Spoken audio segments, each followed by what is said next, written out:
வயநாட்டில் ஏற்பட்ட நிலச்சரிவால் ஒரு கிராமமே வரைபடத்திலிருந்து துடைத்து எறியப்பட்டிருக்கிறது. 200 குடும்பங்களின் வாழ்விடமாக இருந்த இந்த கிராமம் இனி என்றுமே மனிதர்கள் குடியமர முடியாது என தெரிவிக்கப்பட்டிருப்பது பலரை அதிர்ச்சியில் ஆழ்த்தியுள்ளது. வயநாட்டில் அடுத்தடுத்து ஏற்பட்ட நிலச்சரிவால் முண்டக்கை, சூரல்மலா மற்றும் அட்டமலா உள்ளிட்ட பகுதிகள் கடுமையாக சேதமடைந்தன.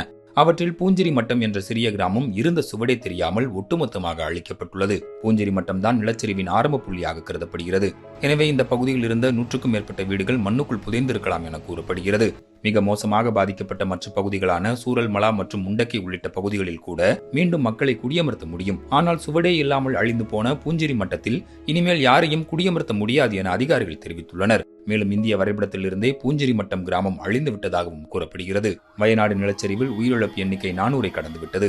இந்நிலையில் பல சடலங்கள் 85 கிலோமீட்டர் தொலைவில் உள்ள அரபிக்கடலில் கலந்திருக்க வாய்ப்புள்ளதால் கடலோர காவல்படை உதவியை கேரள அரசு நாடியுள்ளது.